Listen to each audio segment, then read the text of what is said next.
رسول الله يا حبيب الله محمد ابن عبد الله محمد ابن عبد. بسم الله الرحمن الرحيم.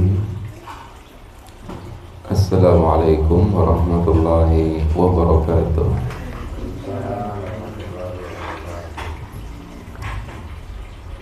Alhamdulillah, wassalatu wassalam ala rasulillahi wa ba'd. Segala puji tentunya senantiasa kita panjatkan. Waalaikumsalam warahmatullahi wabarakatuh. Yang mana pada kesempatan sore di Yaumil Jum'ah, di awal pekan kedua di bulan Safar, alhamdulillah Allah tabaraka wa ta'ala masih senantiasa mencurahkan nikmat hidayah wa taufik sehingga kita bisa untuk memanfaatkan nikmat yang telah diberikan oleh Allah tabaraka wa ta'ala. Waalaikumsalam. Tentunya pada hal-hal yang insyaallah betul-betul bermanfaat untuk diri kita di dunia wa fil barzah, dan besok pada yaum al-qiyamah. Mudah-mudahan kenikmatan yang seperti ini senantiasa mengiringi kehidupan kita sampai nanti kita bisa masuk ke dalam surganya Allah subhanahu wa ta'ala. Barakallahu fikum. Insyaallah kita akan kembali untuk melanjutkan. Waalaikumsalam. Apa yang kita bahas di pekan terakhir kita, tidak lain di dalam masalah fiqh dakwah. Masalah fiqh dakwah. Yang masih ingat?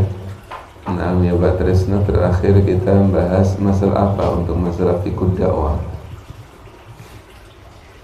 Nah, ya Pak Madlan. Saya mau referensi lain-lain Ya Bapak Jimin, Masya Allah. Allah wa sallam ya Pak Jimin. Sampai di mana kita pembahasan terakhir? Pak Eko. Nah, ya Syekh Karmunji terakhir. Bagalio saat ini. Harapan saya bulan kemarin masih bicara tentang ahli sunnah adalah salah masuk akidah wal amal. Jadi masih mengulang. Ayo, Masya Allah. Baik, barakallahu fiikum. Ini kalimatnya pendek tetapi panjang ini masalahnya ini. Karena hampir semua permasalahan yang terjadi di medan dakwah khususnya ini adalah masalah ini. Betul-betul kita harus senantiasa menjaga salamatul qasdi wal amal. Apa itu? Untuk senantiasa menjaga masalah niat dan amal. Masalah niat dan amal kita sudah bahas berulang-ulang. Perkara yang paling urgen itu adalah tentunya masalah an-niyah. Innamal a'mal binniyat. Sedangkan untuk masalah al-amal, maka insya Allah kita pasti akan berusaha untuk mencari mana yang betul-betul menjadi warisan Rasulullah sallallahu alaihi wasallam. Tidak ada seorang muslim yang baik kemudian dia tidak akan berusaha untuk mengikuti sunnah Rasulullah sallallahu alaihi wasallam. Sahih ada kalam? Benar Pak Bakalio? Betul. Seorang muslim yang baik pasti dia akan berusaha untuk mengikuti sunnah Rasulullah sallallahu alaihi wasallam. Nah, ada yang dapat, ada yang belum dapat. Tapi berusaha betul, berusaha untuk bagaimana betul-betul bisa sesuai dengan sunnah Rasulullah sallallahu alaihi wasallam. Insyaallah selama seseorang niatnya sudah benar, sesama seseorang dia serius di dalam mencari kebenaran, maka insya Allah dia tetap akan mendapatkan apa yang dia cita-citakan.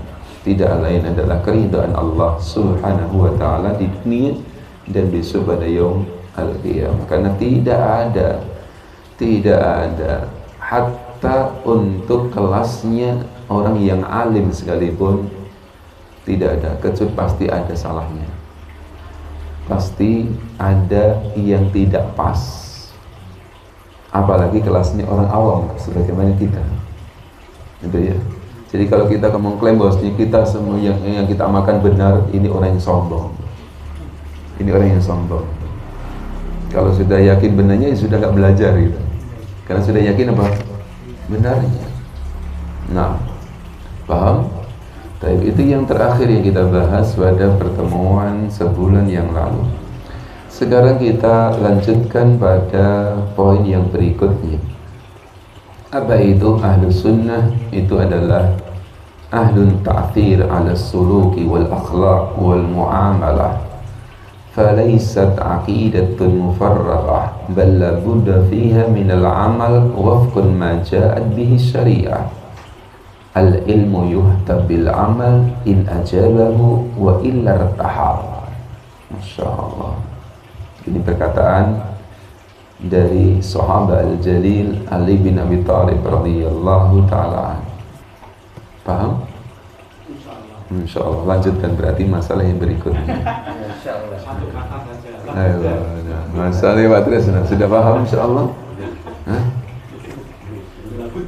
Ayo, Masya Allah, wajib. Oh iya, wali napa? Insya Allah. Nah, wajibin. Apa itu? Ternyata ya ikhwah, ahlus sunnah itu tidak bisa lepas.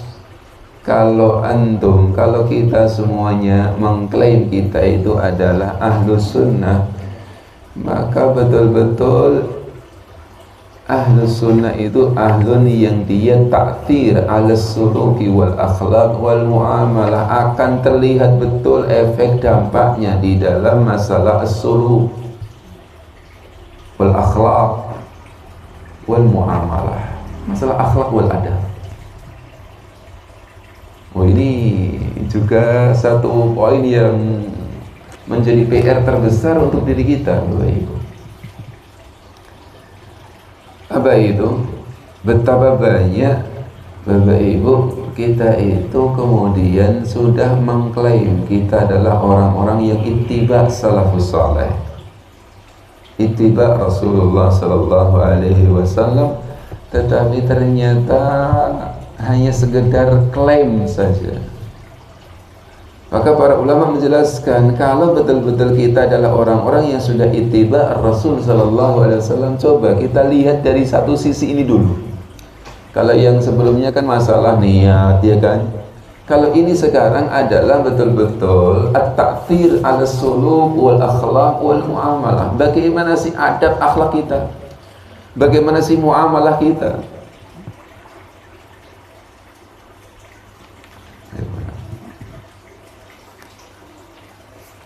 Kenapa? Karena ahlu sunnah itu falaisat aqidah mufarragah, bukan cuma sekedar akidah tok,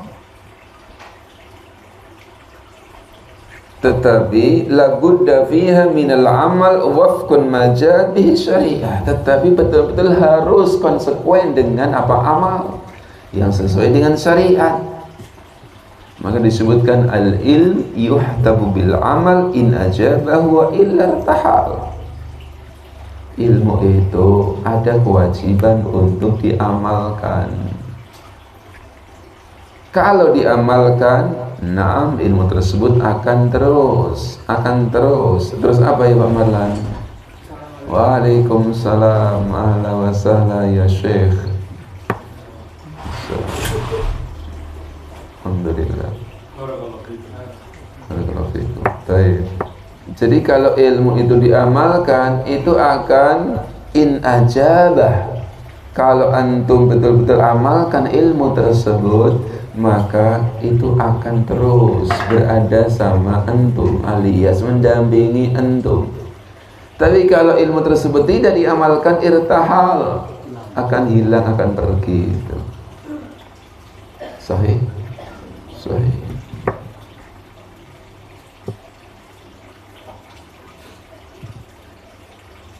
Coba kalau kita pahami betul betapa banyak ilmu yang sudah hilang pada diri kita, sebabnya karena tidak kita amalkan. Tapi kalau kita amalkan, itu akan betul-betul menancap pada diri kita ilmu tersebut. Waalaikumsalam warahmatullahi wabarakatuh. Yang begitu. Paham? Paham? Baik. Jadi poin yang pertama di dalam masalah ini adalah berkaitan dengan masalah as-suluk wal akhlaq wal muamalah. Ya ikhwah, jangan antum punya gambaran kalau orang sudah ngaji, ngajinya mengklaim Quran dan Sunnah sesuai dengan pemahaman salaf, maka pasti baik orang tersebut. Termasuk diri kita. Pahami Pak terus itu? Hah? Nanti kita akan sering kecewa. Kenapa kecewa? Itu orang sudah ngaji kok kayak gitu. Dan itu mungkin kalimat itu tertuju untuk diri kita. Mungkin? Mungkin sekali. Dan sangat mungkin sekali yang mengeluhkan pertama kali kalimat ini istri dan anak kita, orang tua kita.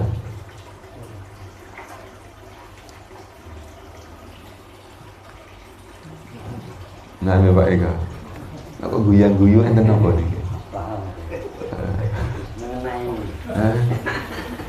Loh, ini betul-betul nih ikhwan. Jadi kalau antum perhatikan ilmu semuanya itu dari A sampai Z itu, semuanya kan berkaitan masalah akhlak kan? Semuanya berkaitan masalah adab.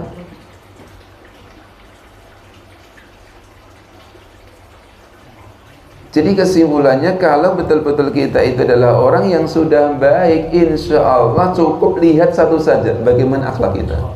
Selesai sudah.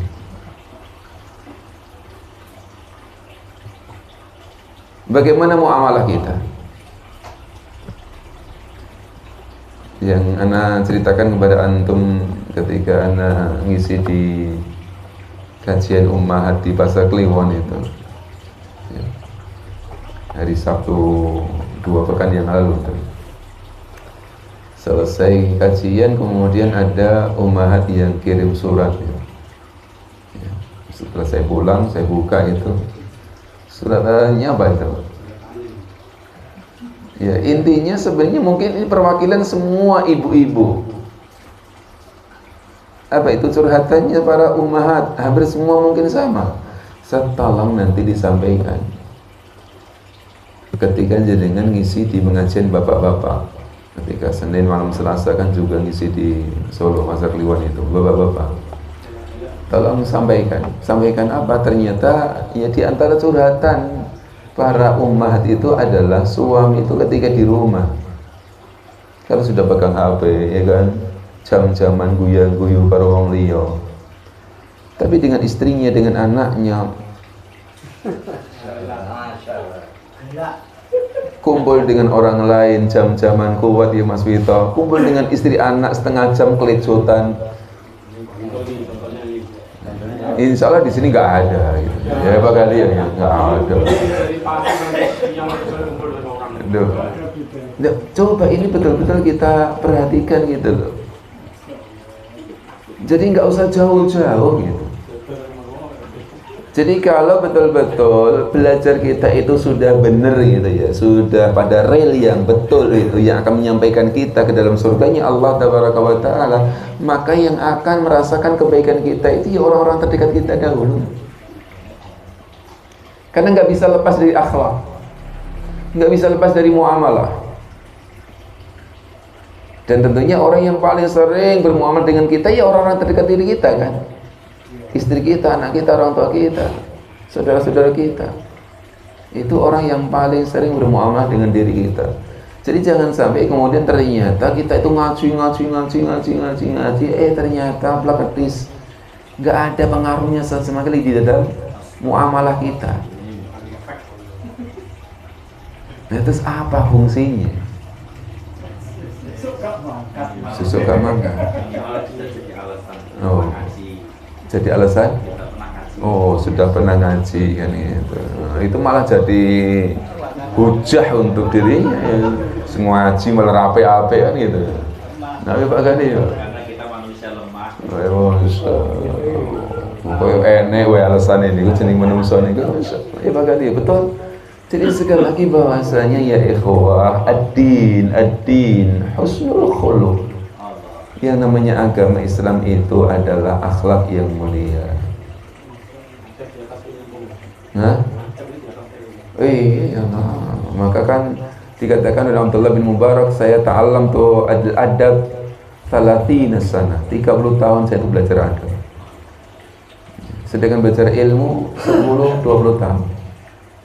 Dan antum perhatikan betul ya ikhwah, betul-betul kalau anda jangan lihat itu. Semua syariat dari rukun Islam pertama sampai rukun Islam yang terakhir, dari rukun iman yang pertama sampai rukun iman yang terakhir, semuanya itu adalah nanti di dalam masalah adab, masalah akhlak. Maka tidak aneh bahwasanya dinul Islam dinul khuluq. Ad-din husnul khuluq. Agama Islam itu agama akhlak, adab. Ya. Jadi kita nggak perlu tinggi-tinggi ya. Apa itu hafal Alfiyah Suyuti, Alfiyah Imam Malik, Alfiyah ini, ilmu-ilmu yang tinggi-tinggi gitu. Kemudian untuk bahasa Arabnya mungkin, untuk nahwunya mungkin juga Alfiyah, ya, mustalah hadisnya sampai kemudian tadribur rawi macam-macam itu. Ternyata orang banyak mengeluh dengan muamalah kita. Apa fungsinya?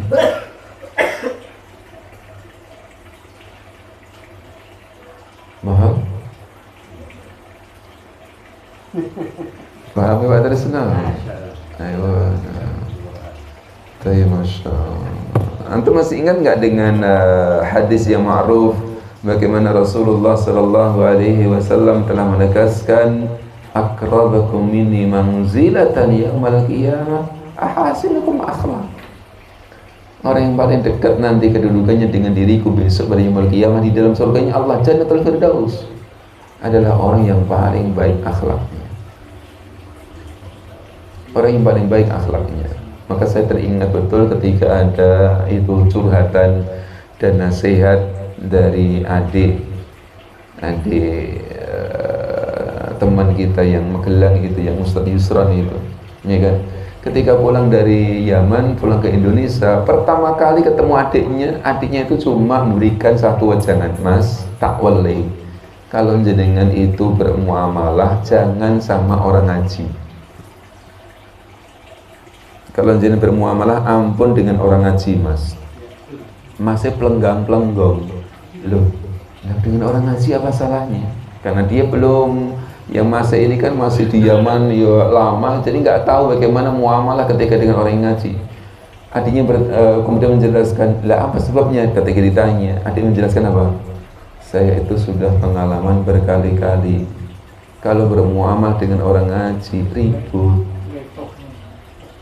ending akhirnya bentrok, ending akhirnya rame. Lebih enak dengan orang yang tidak ngaji. Ini musibah besar lah ya. Dan betul-betul mungkin ini kita yang menjadi pelakunya.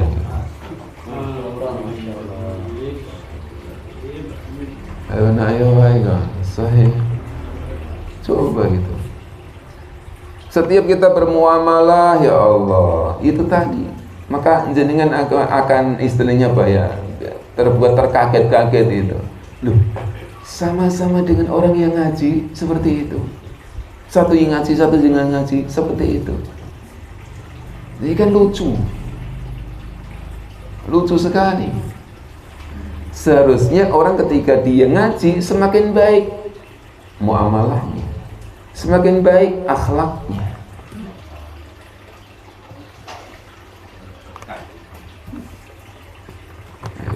Ayo.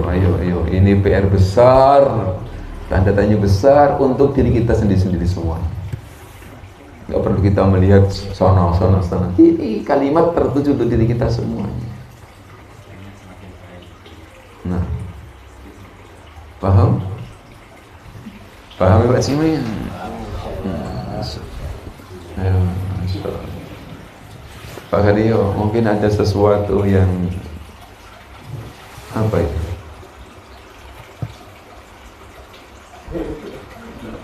Nah,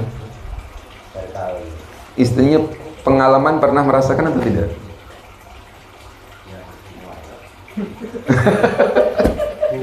Saya nggak tanya sendiri karena itu. Ayo, enggak, maksudnya itu kita itu ketika bermuamalah dengan orang yang ngaji, dengan orang yang tidak ngaji, kayaknya kok lebih enak dengan orang yang tidak ngaji. Nurut. Gitu loh. Jadi ini sesuatu yang kita bukan masalah ngaji nih kagum. Ya, intinya hampir semua. Maka kalau jenengan perhatikan, mungkin orang itu ketika ngaji, wah masya Allah, gerudak-geruduk bareng, kumpul bareng, makan bareng dan seterusnya. Tapi mungkin secara intern dalam, ya sebenarnya juga banyak masalah. Apa sebabnya? Ya, itu tadi loh. Itu tadi.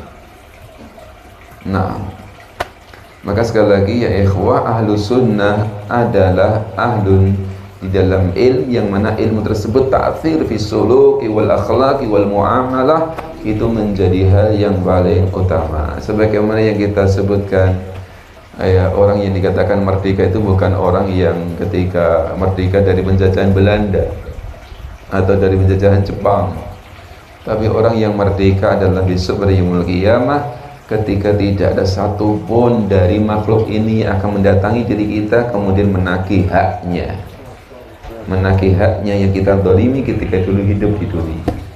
Ini orang yang betul-betul merdeka betul ya. Coba kita berusaha betul ya ikhwah, betul-betul kita berusaha.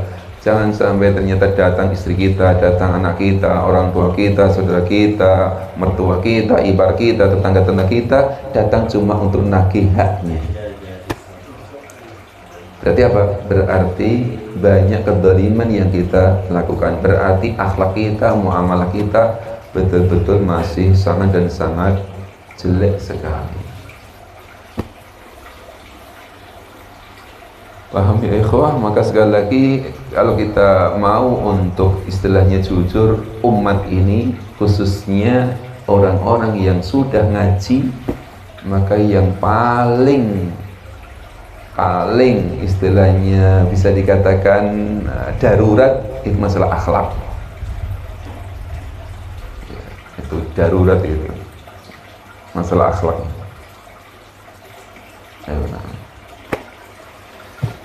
Ayo, barakallahu fiikum. Misalnya apa? Hah? Misalnya apa? Misal apa itu? Masalah akhlak. Ya semua. Ya, kalau antum melihat itu hampir perselisihan, kemudian permusuhan, perpecahan, itu kan semuanya asbabnya karena kita tidak punya akhlak. Kalau kita jujur gitu, ternyata yang dipermasalahkan apa? Masalah khilafiyah, ya kan? Yang itu sudah ma'ruf di kalangan para ahlu ilmi, ahlu sunnah. Tapi karena akhlak kita yang nggak punya, sudah akhirnya besar masalahnya. Cara oh, Masya Allah. Itu yang pertama. Sekali lagi bahwasanya ahlus sunnah tidak bisa lepas dari yang namanya akhlak al-karimah wal muamalah as-sahihah. Tayyib, barakallahu fiikum. Nah, paham itu untuk yang ke berapa ya? Kalau tidak salah 13 itu atau 12. Nah, sekarang untuk yang ke-13 dari awal. Itu mizah itu keistimewaan dari Ahlussunnah. Jadi kalau kita itu mengklaim Ahlussunnah, ya coba kita lihat akhlak kita bagaimana gitu aja lah. Nah, ya Mas. Ahlan wa sahlan. Fadhal, siapa yang datang? Waalaikumsalam. Masya Allah. Ahlan wa sahlan, barakallahu fikum.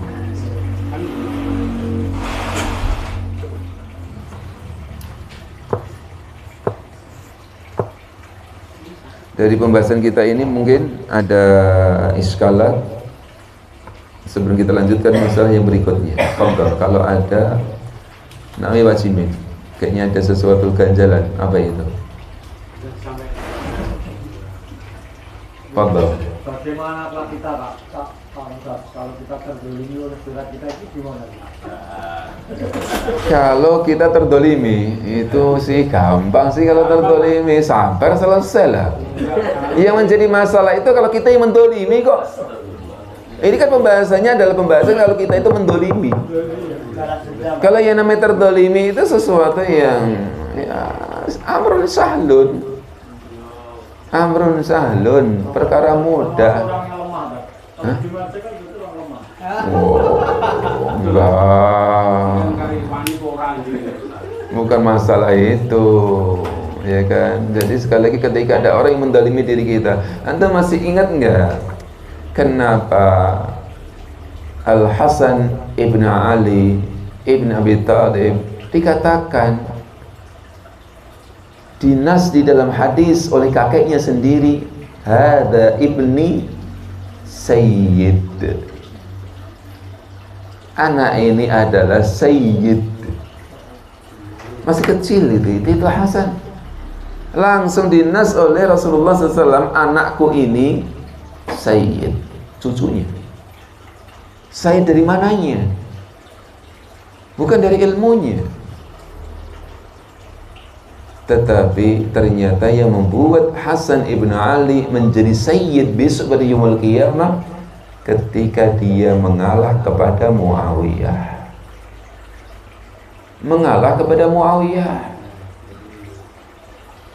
Jadi konteks orang ketika dia itu mengalah, ya ikhwah, itu bukan konteks orang yang Waalaikumsalam. Alhamdulillah ya Baki. Masya Allah, ternyata akhirnya penuh juga ini, Masya Allah. Tanpa informasi, kayaknya mau nggak perlu diinformasikan ini. Boya gitu ya. Masya Allah. Jadi Bapak Ibu, kembali, orang yang mulia itu bukan orang yang dia kuat di dalam mempertahankan haknya. Iya betul. Ternyata itu cuma mempertahankan hak karena ego aja kan sebenarnya. Tetapi orang yang dia mulia adalah orang yang dia biasa memberikan haknya untuk orang lain. Itu orang yang mulia. Coba ya. Rasulullah SAW itu kalau urusannya dengan haknya diberikan itu. Tapi kalau urusannya dengan masalah din, Rasulullah baru kencang itu masalah itu. Tapi kalau masalah yang berkaitan dengan urusannya dirinya, pribadinya, diberikan itu. Duh, katanya kita itibak Rasul. Itibak Rasul mananya kita itibak Trisno? Itu antara kalam dengan amal, baina sama wal ard. Ya, ucapan dengan amal kita itu ya langit bumi itu loh. Lemah. Iya ya lemah itu. Tapi ya jangan jadi alasan terus itu, lemah kok ya gitu. Iya, kenapa? Jadi yang terpenting itu ketika kita di dunia itu jangan sampai kita itu mendolimi. Kalau untuk terdolimi, Masya Allah, ya kan, itu nikmat itu terdolimi itu. Karena apa? Itu kebaikan kok untuk diri kita itu, entah dengan dihapuskan dosa, diangkat derajat, celengan besok pada yaumul qiyamah. Intinya cuma kebaikan tok itu. Nah, ya Mas Vito. Apa itu? Paham? Insya Allah paham. Apa? Orang yang dizalimi itu kita harus sabar. Menerima.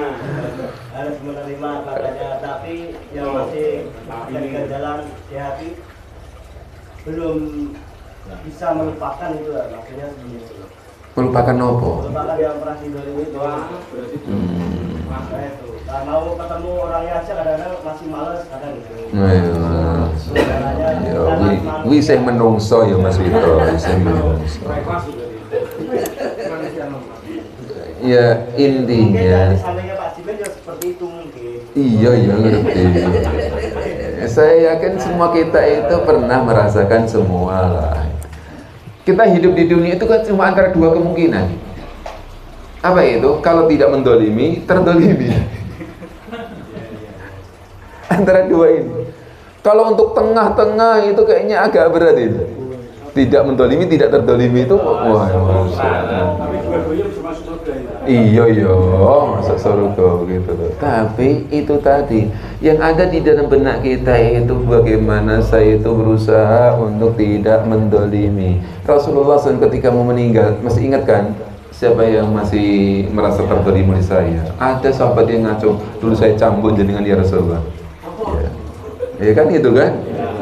So, ini loh kelasnya orang yang betul-betul istimewa itu. Berusaha untuk menyelesaikan semua problematikanya ketika masih di dunia ini. Padahal itu tidak mendolimi kan, aslinya Rasulullah ketika itu cuma menghukum karena memang ada kesalahan. Tapi ketika sahabat ini ngaco, ini hanya sekedar untuk apa? Bisa memeluk politik saja dari sahabat. Tapi kita ambil apa pelajarannya adalah betapa mulianya Rasulullah SAW. Betul-betul pengen ketika meninggalkan dunia ini dalam kondisi bersih, tidak ada zalim kepada saudara siapapun. Kenapa? Karena berat. Antum masih ingat dengan ayat yang kita baca ya Pak Trisno?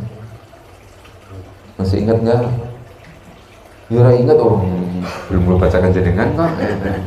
Pak Kali di waktu di Bilang Bangun masih ingat akhir ketika saya mau pamitan ketika itu di dalam surah Az-Zumar. Surah Az-Zumar ya Bang Malan. Coba yang membawa mushaf ini tentunya sebagai nasihat berharga untuk diri kita. Nah, coba ayat 30, 31 Bapak Ibu. Jadi masalah akhlak ini Masya Allah ini betul-betul pada zaman kita ini bisa dikatakan dekadensi. Apa dekadensi itu ya di sini? Dekadensi apa? Hah? Dekadensi moral, dekadensi akhlak, degradasi, kurang bal-balan mas. Dekadensi, bahasanya apa ya? Ya dekadensi ini nomor. Jadi Bapak Ibu ini bisa dikatakan memang darurat sekali.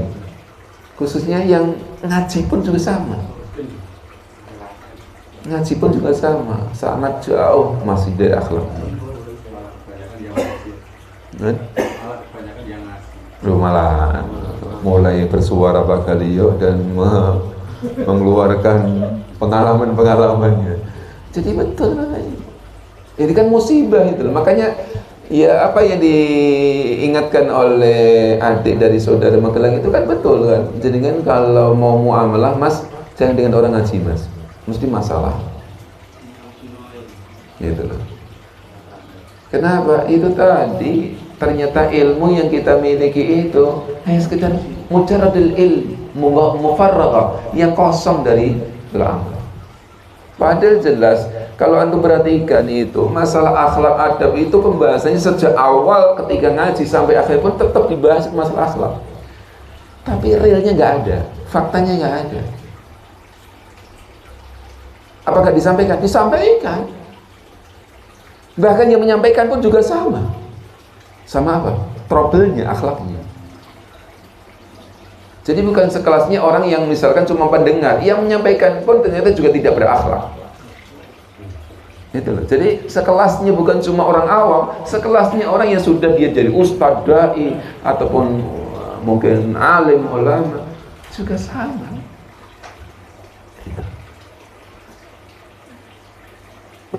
Paham? Jadi ini menjadi PR untuk panjenengan Bapak Ibu. Jadi sekali lagi monggo dan monggo ketika kita belajar ini, hal yang paling penting pertama kali, apakah semakin kita itu belajar, semakin kita itu ngaji, semakin kita itu memiliki ilmu, semakin baik akhlak kita.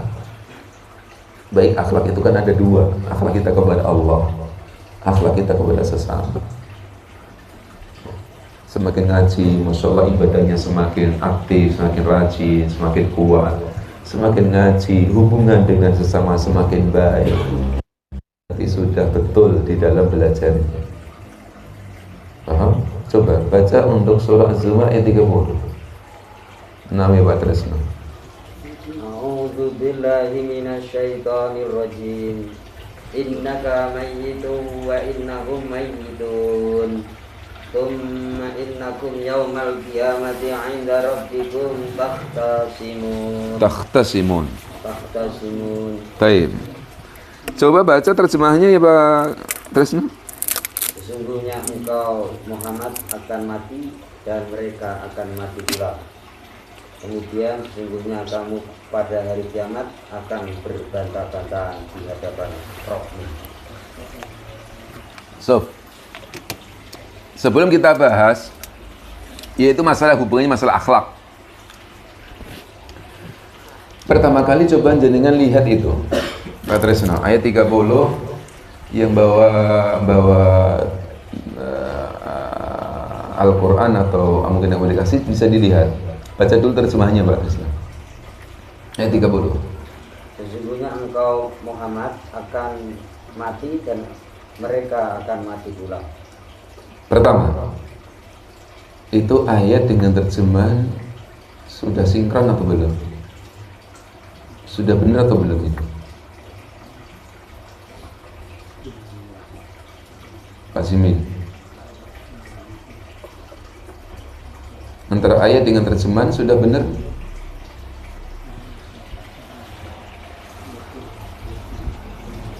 Naam ya Pak Karmuji.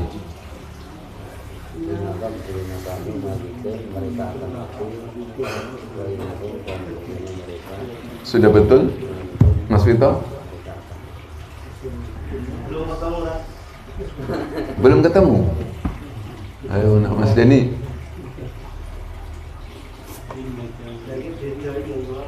Napa yang jenengan?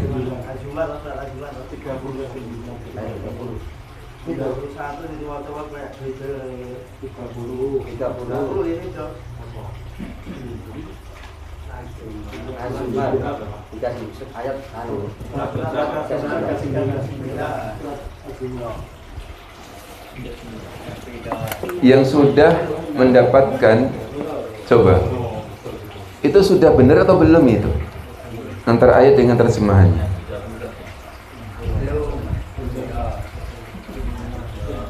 Kalau sudah betul, mayitun.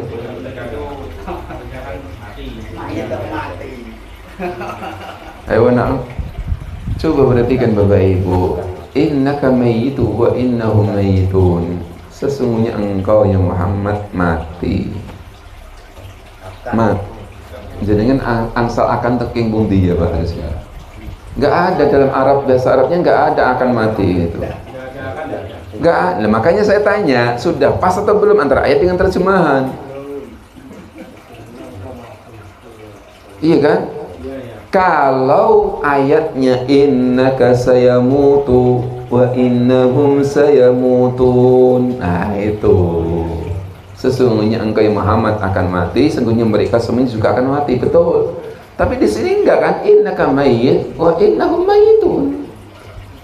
Sesungguhnya engkau yang Muhammad mati, sesungguhnya mereka mati, masih hidup loh Pak. Langsung dihukumi mati. Itu paham Pak Tresna? Jadi ayatnya itu langsung to the point, nggak ada istilah akan tuh nggak ada.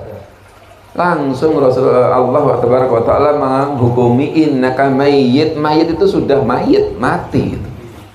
Sesungguhnya engkau mati ya Muhammad, sesungguhnya mereka semuanya mati, alias sesuatu yang pasti.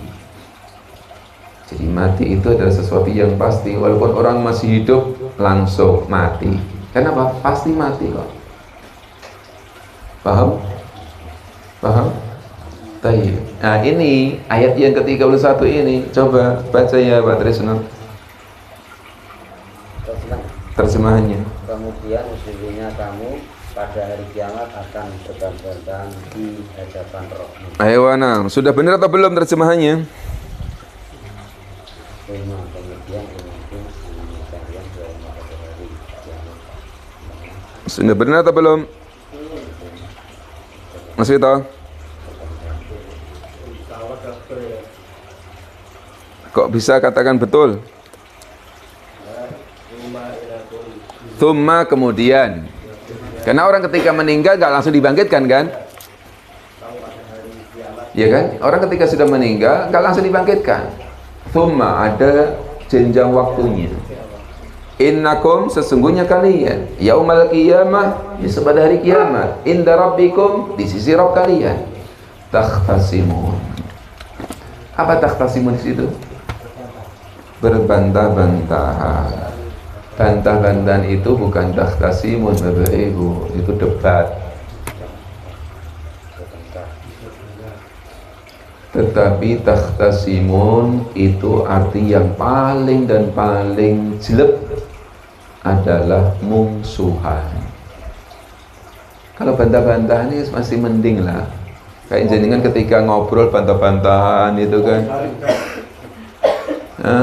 Ya mungkin dalam perkara yang baik, bantah-bantahan sesuatu yang mungkin enggak sampai kemudian benci, enggak. Tapi kalau takhtasimun di sini ayat ini maksudnya adalah bukan cuma berbantah-bantahan, tapi akan bermusuhan.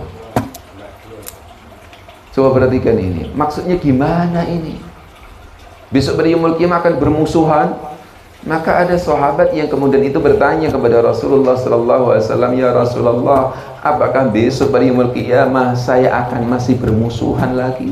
Ketika baca ayat tersebut, apa jawaban Rasulullah sallallahu alaihi wasallam? Rasulullah sallallahu alaihi wasallam menjawab, "Na'am." Iya.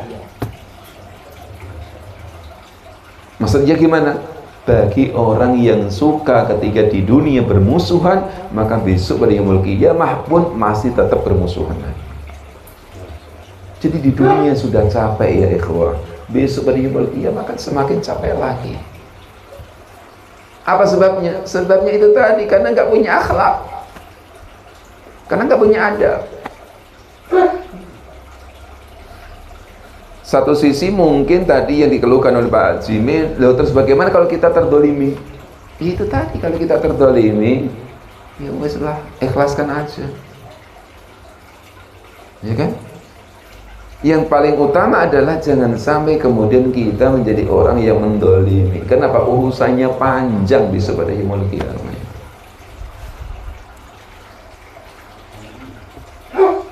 Paham Bapak Ibu? Paham ya jemaah? Paham? Masya Allah. Jadi sekali lagi saya pengen betul ya minimal di grup ini gitu kan ya, jangan sampai kemudian hal-hal yang mungkin kecil, hal-hal yang mungkin sebagainya kemudian menjadi masalah. Kita yang sudah ngaji mulailah untuk saling legowo ya. Legowo ini udah memang benar. Kenapa? Karena memang tujuan kita itu bukan di dunia loh. Tujuan kita itu adalah besok pada yaumul qiyamah. Bagaimana kita bisa betul menjadi orang yang merdeka besok pada yaumul qiyamah. Jadi Beda antara tujuan orang yang dia betul-betul panjang untuk kehidupan besok di yaumul qiyamah dengan cuma sumbu pendek. Ya, sidik langsung berong, Laisa sadid bisur'ah, walakin sadid alladhi yamlik nafsuhu indal ghadab. Orang dikatakan orang yang kuat bukan orang yang jago gelut. Orang yang dikatakan kuat adalah orang yang bisa menahan hawa nafsunya ketika marah. Dan orang ketika terdolimi biasanya marah atau tidak? Marah. Jangankan kalau kita terdolimi, kita yang mendolimi aja marah kok. Loh gimana? Sudah mendolimi marah lagi. Mana? Sama istri kita, sama anak kita. Kita yang salah marah-marah kita lagi. Rumangsa kok, rumangsa kita menang kok. Paham ya ikhwan? Ayo, Masya Allah, barakallahu fiikum ya. Ini fikul wakil betul ini kan ini loh. Ini wakil betul ini. Dasarnya pemimpin atau pemimpin. Perjuangan ketika membiarkan kesalahan. Baik, barakallahu fiikum. Paham ya? Baik, Masya Allah. Dulu saya pernah diingatkan kepada teman saya, gimana caranya orang yang mendolimi orang lain agar diampuni dengan cara dia mengingatkan kepada saya dengan cara memberikan maaf dan berdoa kepada Allah agar orang yang mendolimi diampuni oleh Allah. Itu masuk dalam surga itu. Apakah itu bisa nih? Terus saya mendolimi orang, Ya, terus mencaci maki, terus saya memintakan maaf, memintakan ampun kepada Allah dan yang itu kalian dolimi itu diampuni. Bisa. Bapak Ibu, bagaimana ketika kita punya beban? Beban kepada saudara itu kan ada 3 ya ikhwan. Zalim kepada saudara itu ada 3. Hartanya, darahnya, kehormatannya. 3 nih. Kelasnya kita itu yang paling mudah harta dan kehormatan. Nak darah kita jarang. Gak wani padu masalahnya.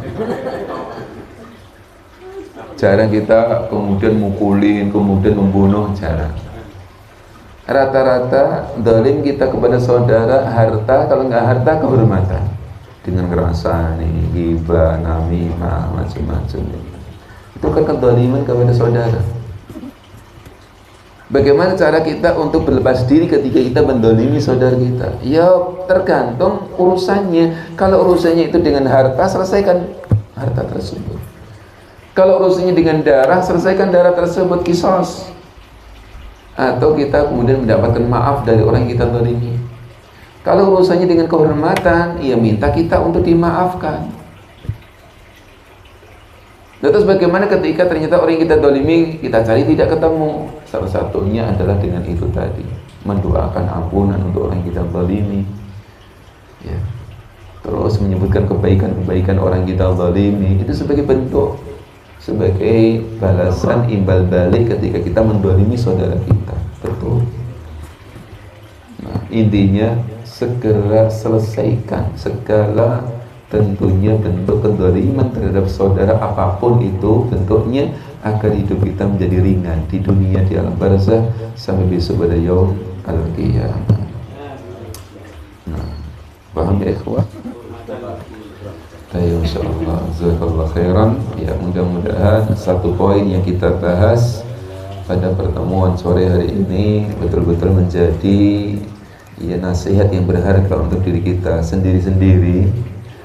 Semakin ke sana semakin kita itu betul-betul bisa baik akhlak kita, adab kita, muamalah kita dengan siapapun. Dan kita berdoa mudah-mudahan kita termasuk orang-orang yang diperbaiki akhlak-akhlak kita sehingga kita menjadi orang-orang yang akan mulia di dunia wal akhirah.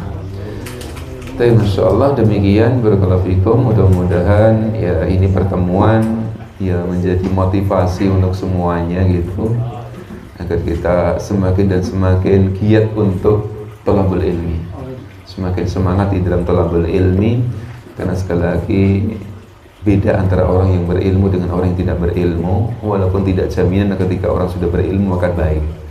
Tapi kemudian tentunya ini jangan kemudian menjadi kita orang-orang yang low problem.